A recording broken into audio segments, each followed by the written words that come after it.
Hello, everyone. Welcome to today's show of the Mike Ames Show, which, as I'm sure you can see, is going to be on a great way to get better results from social media. And of course, I'm joined by the magnificent Mike Ames. How you doing, Big Mike? If I was any better, I'd be twins, quite frankly. Classic. So yeah, I know. Yeah. What can I say? Yeah. Now then, before we talk about the subject, question: why are you wearing a crown? Well, as you can probably see by my name down here, it is in fact my birthday tomorrow, and I'm a big believer in a birthday week, so I've just been wearing this all week. Didn't you go to Ricky Gervais yesterday wearing it? He was very complimentary. He would be if he'd seen you, but you were in the gods or something. I was indeed. Right. So anyway, Okay, enough about me, enough my of that. birthday. Enough about that. Big Mike, let's talk about what we're talking about today. Because social media, I mean, it's a topic that's been around for quite a while. What is it that we're talking about today that's different? Okay, so social media has evolved tremendously from when it first came on the scene. Twitter was developed so someone could send a text message out to a whole load of people saying, I'm going down the pub. That's what they imagined it would be used. You'd have 30, 40 people in your group and send it out. Now look at it. Everything has evolved. And one of the things that's evolved with it, which is really important, is that volume has sprung from nowhere. I mean, massive amounts. Last year, LinkedIn content postings went up by 40% in 1 year. Massive amounts, because we were all sitting at home, presumably. But what that means is your messages, your key messages, get lost. People just skim by. There's so much stuff that your stuff doesn't get absorbed or read or watched or listened to or acted on. And that's the big battleground now, massively so. How to get yourself noticed, how to get people to buy into what you're doing, right? Yeah. Now, the good news is that this problem has been around for years in other spaces, much, much older than social media, particularly in advertising. So, which is something that started in earnest, probably in the 40s or 50s. And it's the same then. They needed to grab your attention so you'd read their advert in the newspaper. As opposed to the hundreds of others adverts out there and things thousands, yeah, in some cases, right? So it's the same thing. So we face the same problem, and we can use the same solution, weirdly, which is what I want to talk about today. And there are two different bits to this presentation today. They both relate to the same thing, getting better results from your social media, but they are quite different.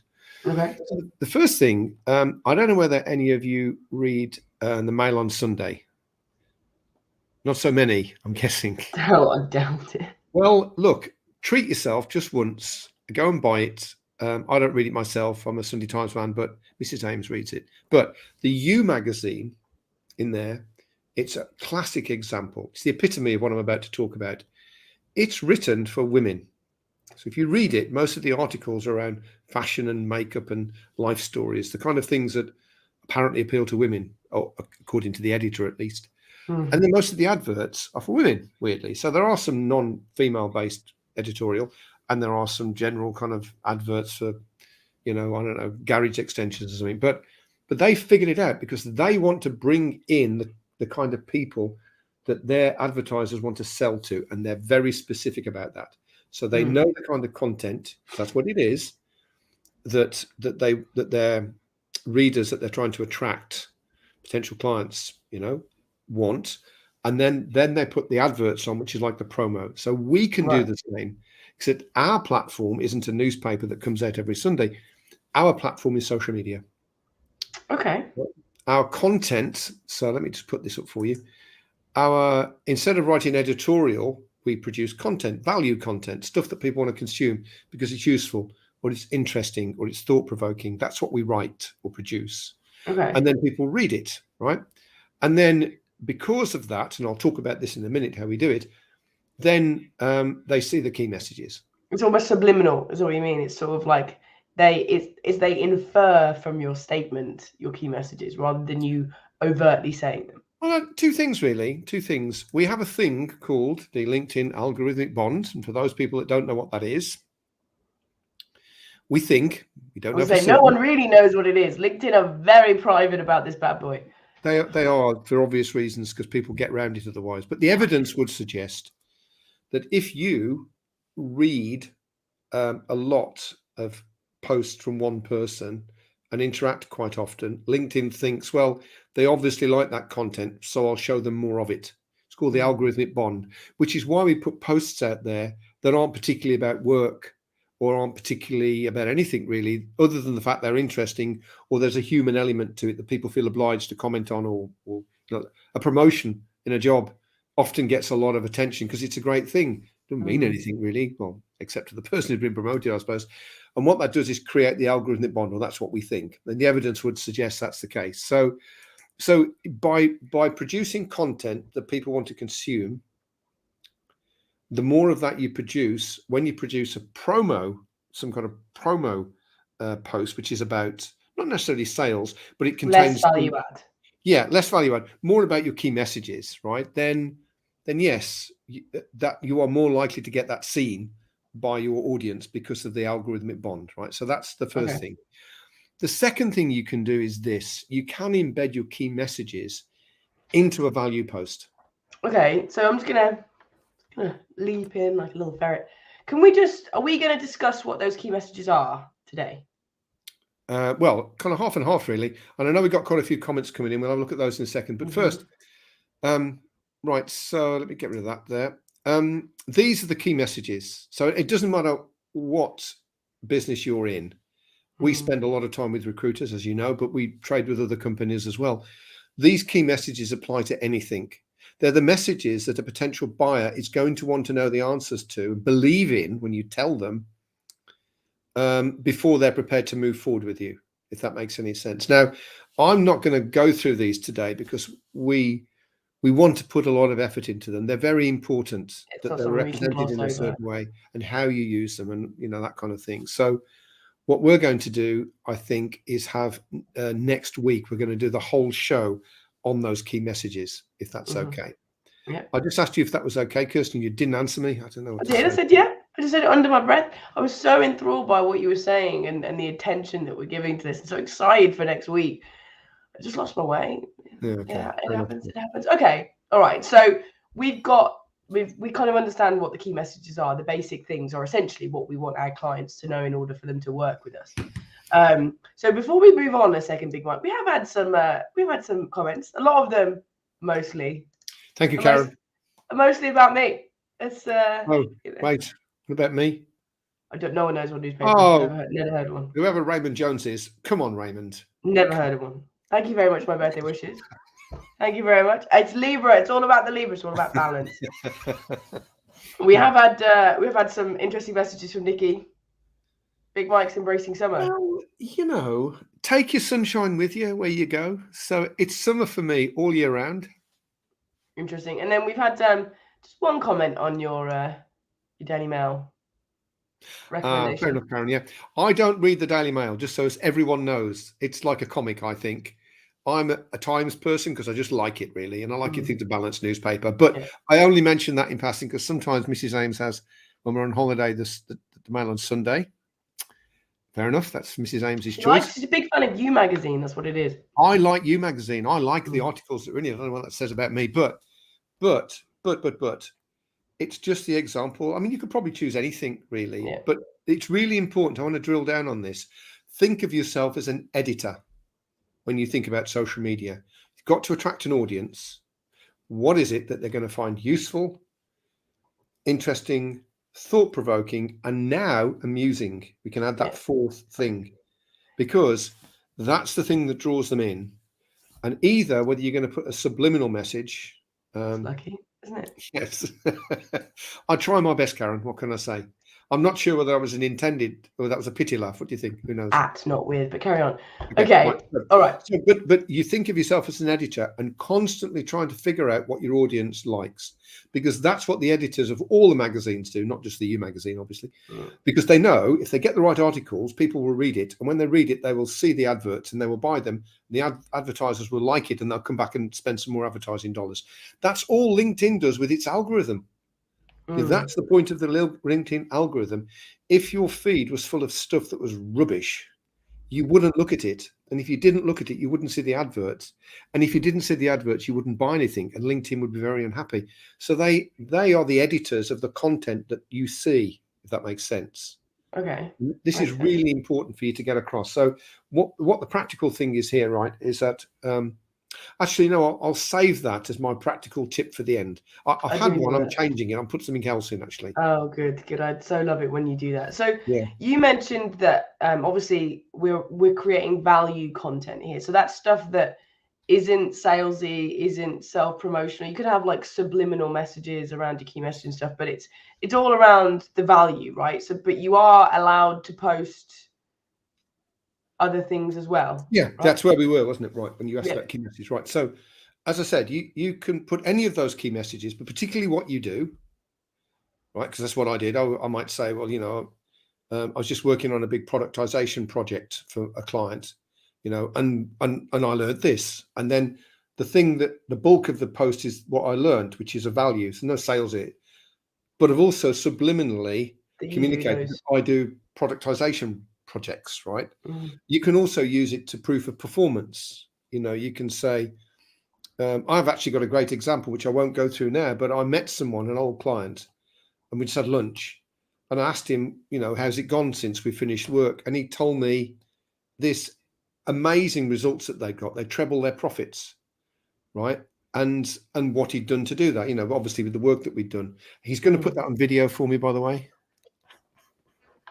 Kirsty's coming to video it soon. But the point is, I could put a post around one of the things that he did and either put at the top or put at the bottom that this is how I picked up this piece of information, reinforcing that I'm good at what I do. So those key messages you can subliminally kind of embed into the value post without being preachy or pushy or salesy. Overtly like bragging. No one likes to brag. It's just that's something we get a lot when we talk about people promoting themselves online. No one likes, so a lot of people don't like to brag. They feel it's too much and that people respond negatively. But this is sort of like 2 or 3 levels below that, where you're still getting that information across. Well, that's a subtle one.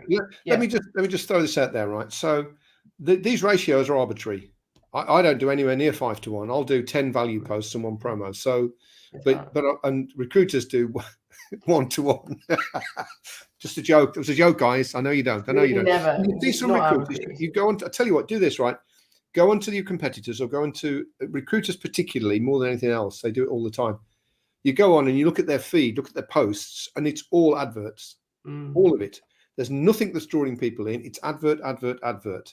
And clearly, I suppose if you're looking for a job, you're going to go and look to see what's out there for sure.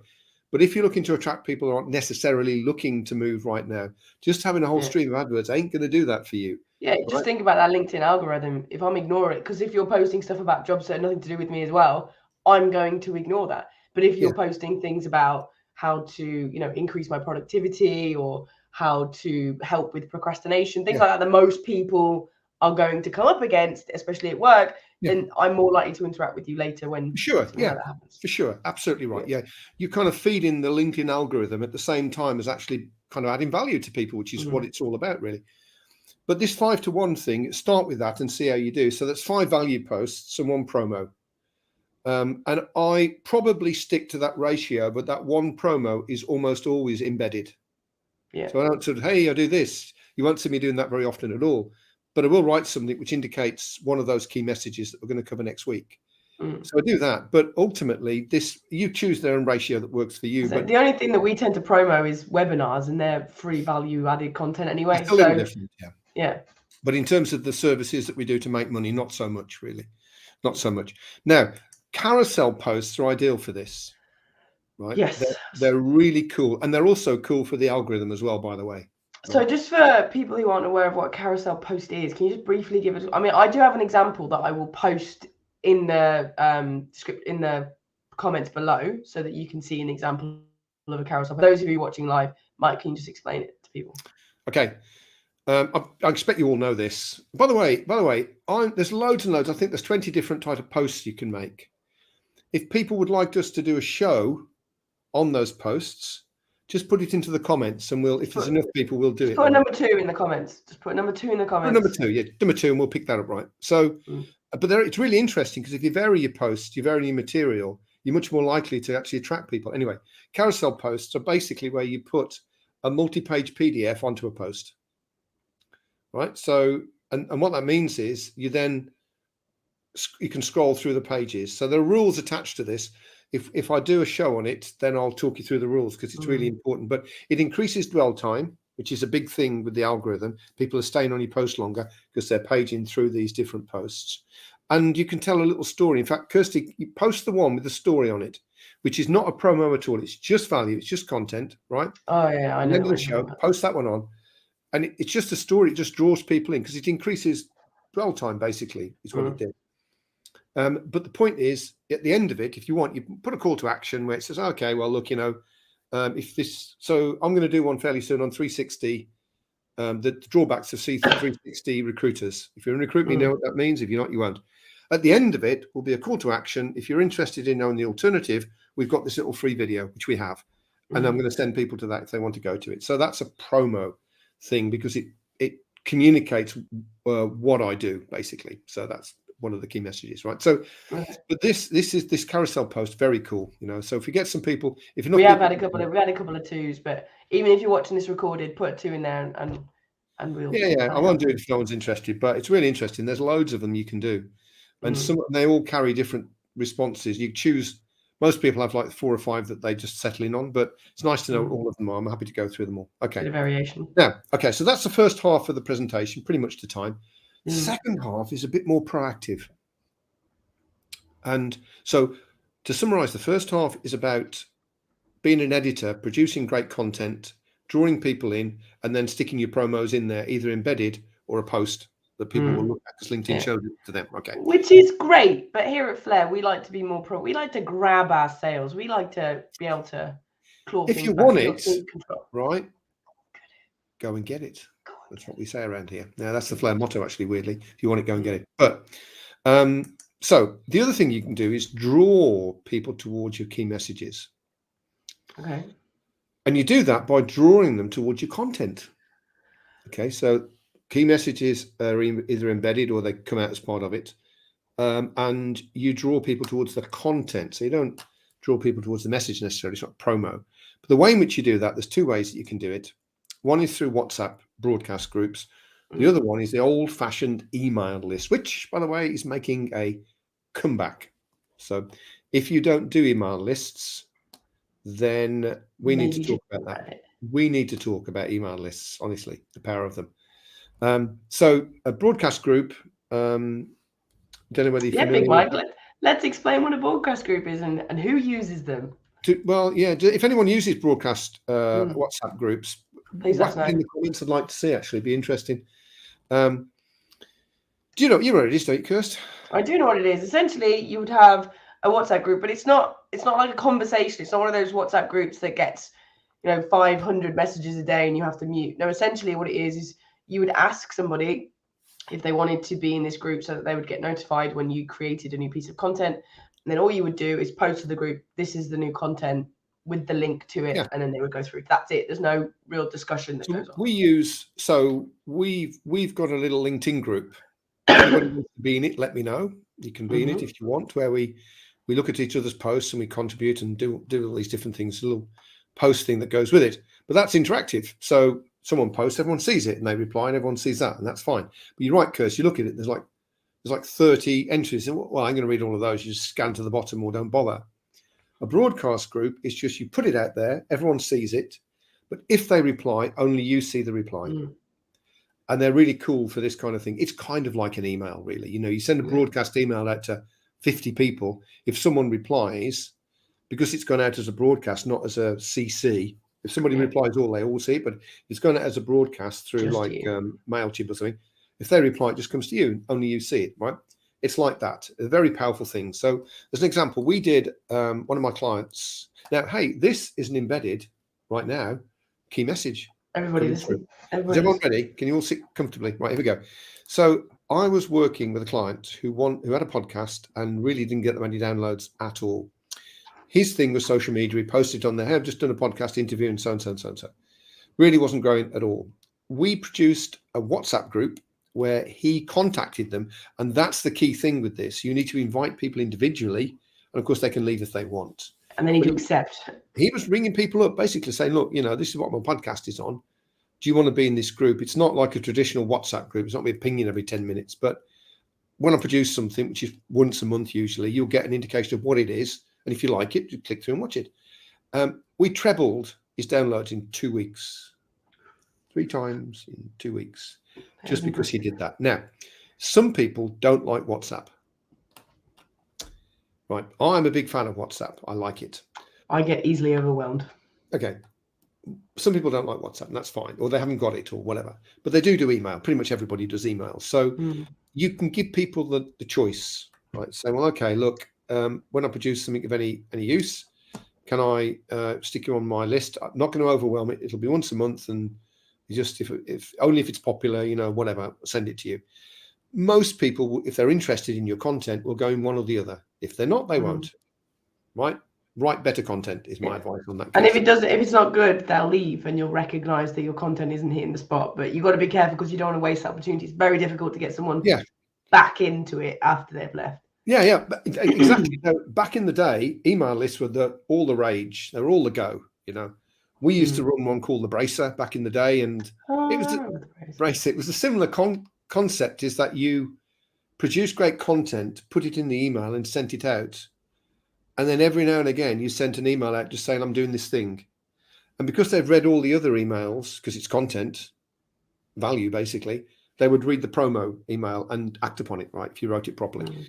Then, of course, social media came along and an email became a little passé, really. People think, and spam checkers. And all that. Spam checkers got so powerful. Vicious, some of them, Honestly, it's just horrible, really.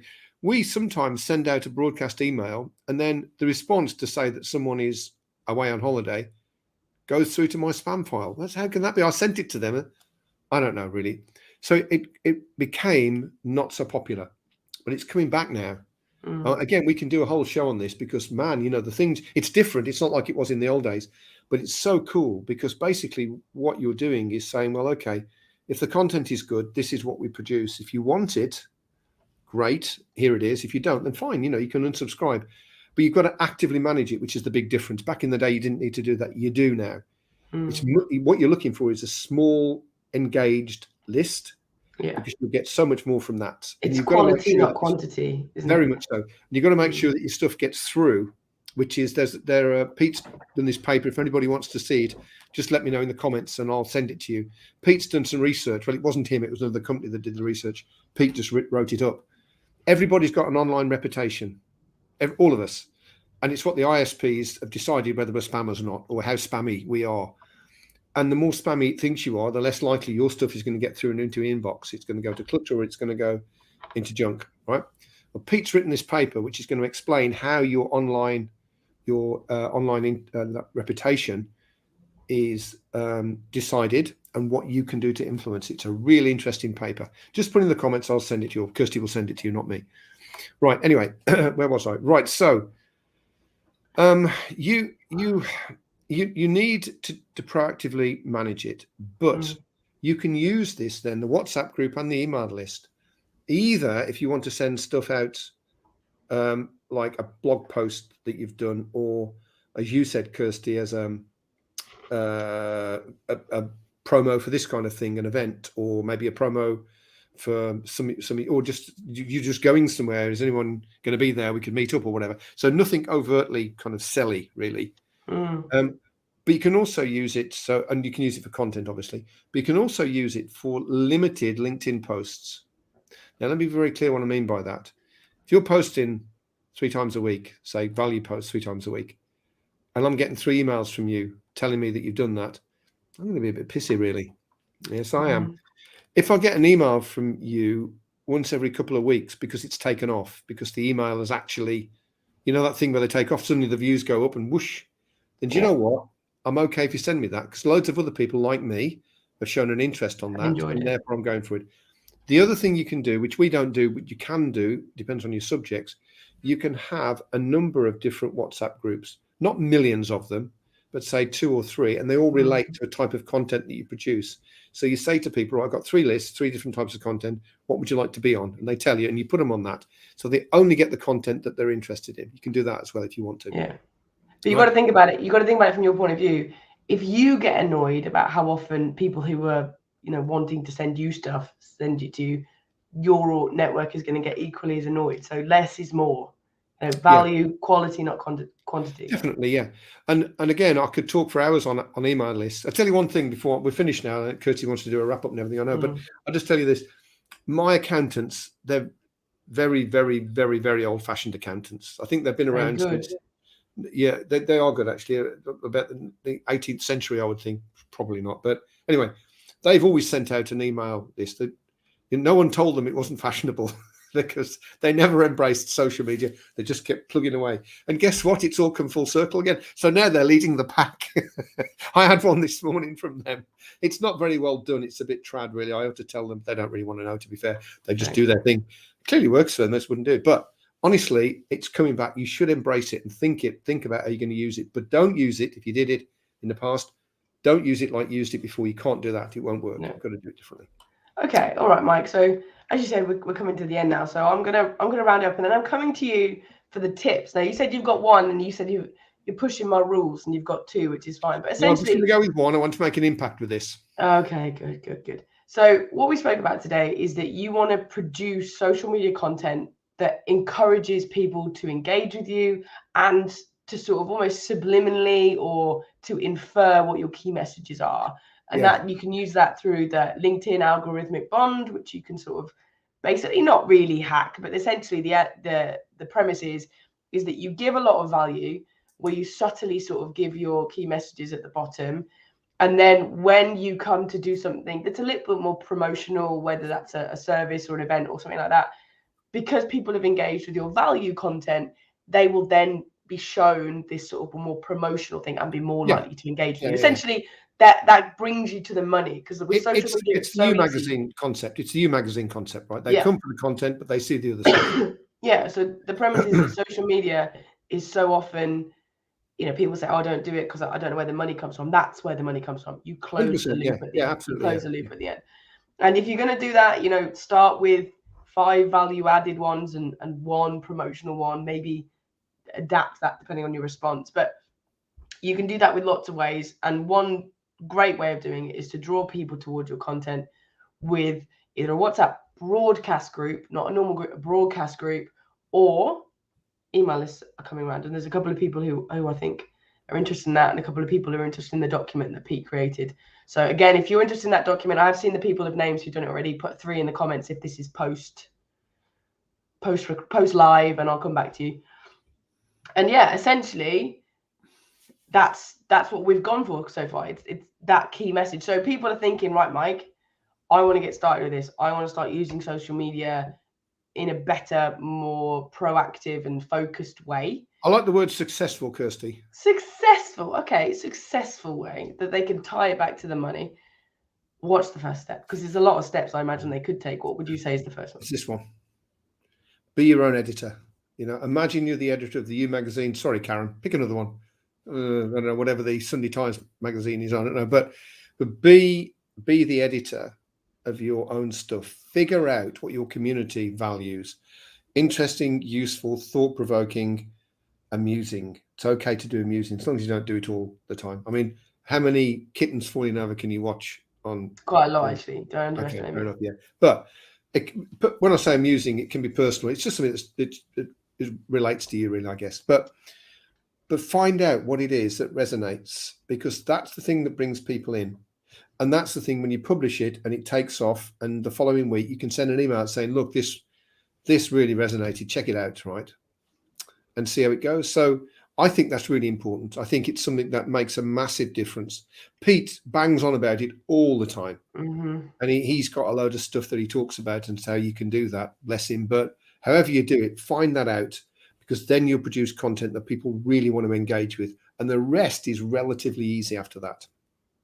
Perfect. All right. Well, Mike, I think that's been a fantastic show today. I want to, before we say anything else, I really want to thank you, everybody who's got involved in the comments, and thank you for my birthday wishes, my birthday crown. I very much appreciate them. But next week, Mike, as we mentioned, we are going to be talking about these key messages here, and we're going to be kind of going into a bit more detail about what that means and how you can use them.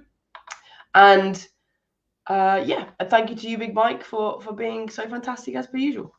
Well, yeah, and thank you for everyone in the audience. It's been a good interactive one. Some days we get interactive, some days we don't. So it is, depends on the subject. But I knew this one would kind of generate a bit of interest because it's so important, I think. So thank you very much, Kirsty. Poorly, Kirsty. Could have had Sicky Kirsty, but went with Birthday Girl. It's more positive, isn't it? It's positive. And outlook. we'll see you next week. Take care, guys.